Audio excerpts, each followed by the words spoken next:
All are welcome in this class of real analysis.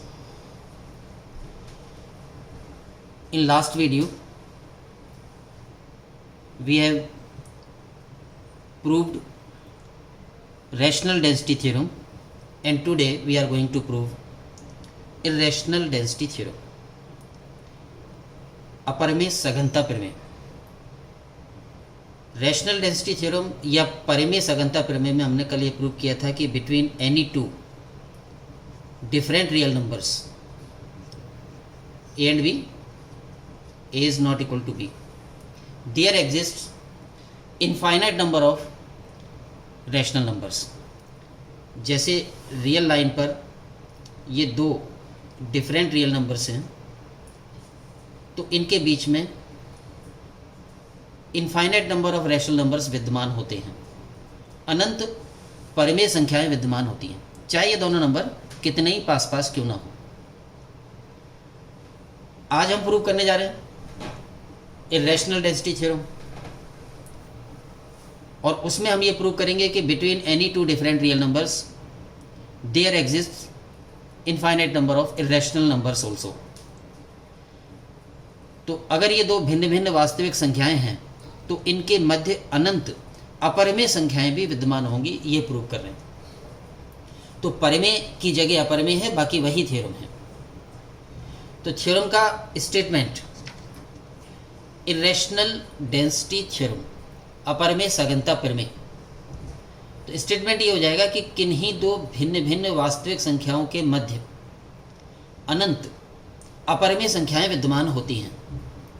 Between any two different real numbers there exist infinite number of irrational numbers. Proof start करें. माना A और B belong to R. A और B कोई भी दो real numbers ले लिए जो कि डिफरेंट हैं, इक्वल नहीं है, असमान है. बाई ट्राइकोटोमी लॉ जब ये डिफरेंट हैं तो या तो A is less than B होगा या बी इज लेस देन ए होगा. इन दोनों में से कोई भी एक लेके चले. मान लो हमने ए इज लेस देन बी ले लिया, निश्चितता के लिए मान लिया, फॉर डेफिनाइटनेस मान लिया कि ए बी से छोटा है. क्या ये कह सकते हो कि जो दो डिफरेंट रियल नंबर उनमें जो भी छोटा है उसको हमने ए नाम दे दिया और जो बड़ा है उसको भी नाम दे दिया. When A is less than B then B minus A is greater than 0. तो B minus A is a positive number. Now we are applying Archimedean property. b minus a and under root 2 ये real numbers हैं, इनमें से b minus ए positive भी है. तो आर्किमेडियन property से हम कह सकते हैं कि एक नेचुरल नंबर n ऐसा विद्यमान होगा कि n into the positive number b minus A is greater than the second number under root 2. ये आर्किमेडियन प्रॉपर्टी लगा दी. उसमें जो दो रियल नंबर होते हैं उनमें से एक पॉजिटिव लिया जाता है, तो पॉजिटिव हमने बी माइनस से लिया और second real number under root 2 लिया है. अब ये जो आया इसको साइड चेंज करके लिख दिया, under root 2 is less than N into B minus A. N से डिवाइड कर दिया. एन से डिवाइड करने पर इनइक्वलिटी का साइन नहीं बदलेगा क्योंकि N is a positive number. Positive इसलिए है क्योंकि ये नेचुरल नंबर था. यहाँ तक आए. उसके बाद ए को लेफ्ट में ले लिया. A plus under root 2 upon N is less than B. ये एक इनइक्वलिटी हमने आर्किमेडियन प्रॉपर्टी की सहायता से बना के रख ली. अब आगे क्या करना है, under root 2 upon 2n positive number है पहली बात तो, और under root 2 upon 2n under root 2 upon n से छोटा भी है. अंडर रूट 2 है, अंडर रूट 2 अपॉन ये इसका हाफ है, इसका हाफ है ये, और दोनों पॉजिटिव हैं. तीनों में ए जोड़ दें, ए ऐड कर दें, तो A is less than A plus under root 2 upon 2n is less than A plus under root 2 upon n. ये हमने एक इनइक्वलिटी नंबर 2 बना ली.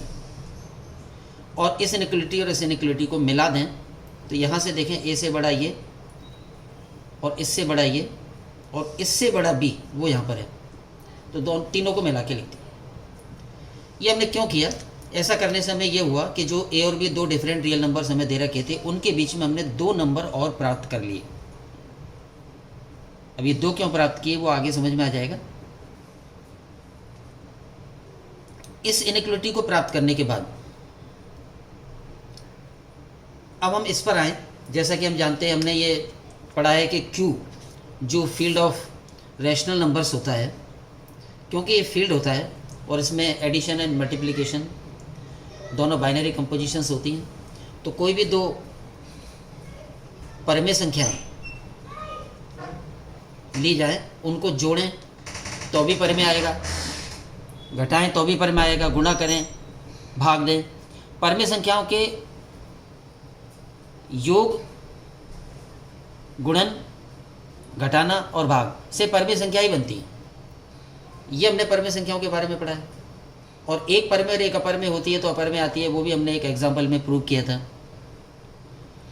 तो अगर दो संख्याओं का डिफरेंस इरेशनल नंबर आ जाए, अपरमेय संख्या आ जाए, तो हमें क्या अंदाजा लगेगा?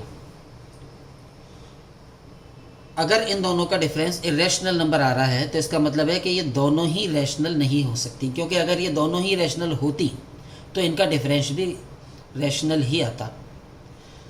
इस बात का उपयोग हम यहाँ पे कर रहे हैं। ये जो दो नंबर हमने ए और बी के बीच में प्राप्त किए हैं, इनका डिफरेंस अगर लें तो स्पष्ट है कि डिफरेंस ये आएगा √2/2n, ए कैंसिल हो जाएगा और घटा देंगे। और ये अपरमेय संख्या है क्लियरली, क्योंकि √2 अपरमेय है और 2n परमेय है। अपरमेय बटे परमेय एक अपरमेय संख्या होती है। तो ये इरेशनल नंबर है और ये इन दो संख्याओं का डिफरेंस है। और जब इन दो संख्याओं का डिफरेंस इरेशनल नंबर आ रहा है तो हम कह सकते हैं कि इन दोनों में से कोई ना कोई या कम से कम एक इरेशनल होगा, क्योंकि अगर दोनों ही रैशनल होती तो फिर दोनों का डिफरेंस रैशनल आना चाहिए था, जबकि डिफरेंस इरेशनल आ रहा है। तो हमें ये निष्कर्ष निकल गया कि इन दोनों नंबर्स में से कोई ना कोई, यानी कि एटलीस्ट वन इरेशनल होगी। तो यही बात लिखिए, दिस एंड दिस में से कम एक अपरमेय है। अब इन दोनों में से जब ये कंफर्म हो गया कि कोई ना कोई एक तो अपरमेय है ही, तो इनमें से जो भी अपरमेय होगी उसको नया नाम दे दिया Q। इनमें से जो भी अपरमेय है उसे Q माना, यानी Q बराबर या तो ये होगा या ये होगा। तो जो भी हो, अगर ये Q है या ये Q है तो फिर ये इक्वेशन बन जाएगी, ये इनइक्वलिटी इस तरह से बन जाएगी, A is less then Q is less then B। Q जो भी इन दोनों में से अपरमेय थी उसको ले लिया है और दूसरी को हटा दिया है। तो इस तरह से प्रूव हो गया कि A और B के बीच एक अपरमेय संख्या Q विद्यमान है। और वो कौन सी होगी? इन दोनों में से जो भी अपरमेय होगी, और इन दोनों में से कम एक अपरमेय अवश्य होगी। ये हमने ये लॉजिक से प्रूव किया है।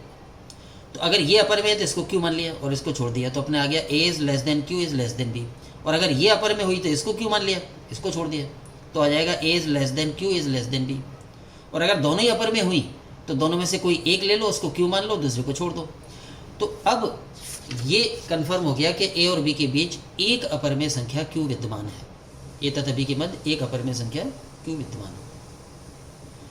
जैसे हमने पिछली थ्योरम में किया था कि एक परमेय संख्या हमने प्रूव की थी, उसके बाद एक से अनंत कैसे किया था, ऐसे ही अब भी हम एक से अनंत कर रहे हैं।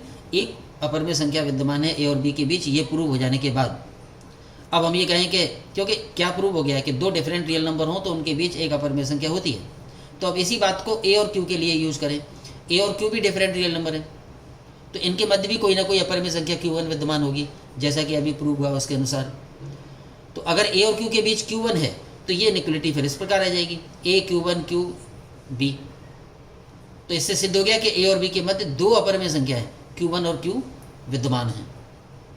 फिर 2 के बाद 3 करने के लिए भी यही प्रक्रिया यूज़ कर लेंगे। अब A और Q1 ये दो डिफरेंट रियल नंबर्स हैं, तो इनके बीच भी कोई ना कोई इरेशनल नंबर होगा। मान लो वो Q2 है, तो A और Q1 के बीच Q2 आ जाएगा और ये बाकी सब था ही। तो इस तरह से प्रूव हो गया कि A और B के बीच 3 इरेशनल नंबर्स Q2, Q1 और Q विद्यमान है, अर्थात A और B के मध्य 3 अपरमेय संख्याएं Q, Q1, Q2 विद्यमान है। तो ये जो प्रोसेस हो गया, एक बार हमने प्रूव कर लिया कि एक अपरमेय है, एक के बाद 2 कर दिया, 2 से 3 कर दिया, और इस प्रोसेस को इनफाइनाइट टाइम्स रिपीट करते जाएं तो प्रूव हो जाता है कि ए और बी के बीच infinite number of rational numbers exist करते हैं। उपर्युक्त प्रक्रिया की अनंत बार पुनरावृत्ति से सिद्ध होता है कि किन्हीं दो भिन्न भिन्न या असमान वास्तविक संख्याओं के मध्य अनंत अपरिमेय संख्याएं विद्यमान होती हैं। तो ये इस थ्योरम का प्रूफ था। दोनों जो डेंसिटी थ्योरम्स हैं, rational density theorem and irrational density theorem, इससे हमें रियल नंबर्स का एक स्ट्रक्चर पता पड़ता है कि रियल नंबर्स रियल लाइन पर कितनी डेंसिटी में मौजूद हैं, कितनी सघनता में मौजूद हैं। हम कोई भी दो रियल नंबर ले लें, कितने ही पास पास ले लें, तो उनके बीच अनंत परमेय संख्याएं भी विद्यमान होंगी और अनंत अपरमेय संख्याएं भी विद्यमान होंगी। जैसे मैंने कल भी उदाहरण लिया था, जैसे मान लो 3 और 3.1 ले लिया। अब ये दो नंबर बहुत पास पास हैं, इनके बीच अंतर बहुत कम है, 0.1 का अंतर है। इस बीच में भी, यानी 3 और 3.1 के बीच में भी infinite number of rational numbers भी मौजूद हैं और इनफाइनाइट नंबर में इरेशनल नंबर भी मौजूद हैं। और अगर हम इस डिफरेंस को कम भी कर लें, जैसे कि 3 और 3.0001, अब ये बहुत पास पास दो नंबर हैं, तो इनके मध्य भी अनंत परमेय संख्याएं भी विद्यमान होंगी और अनंत अपरमेय संख्याएं भी विद्यमान होंगी। अब आप अंदाजा लगा सकते हो कि संख्याएं कितनी ज़्यादा होती हैं, और परमेय और अपरमेय पूरी संख्या रेखा पर सब जगह मौजूद है। हर पार्ट, छोटे से छोटे पार्ट में भी, संख्या रेखा के हर छोटे से छोटे पार्ट में भी अनंत परमेय और अनंत अपरमेय संख्याएं मौजूद है। ये बात इन दो थ्योरमों में प्रूव हुई है।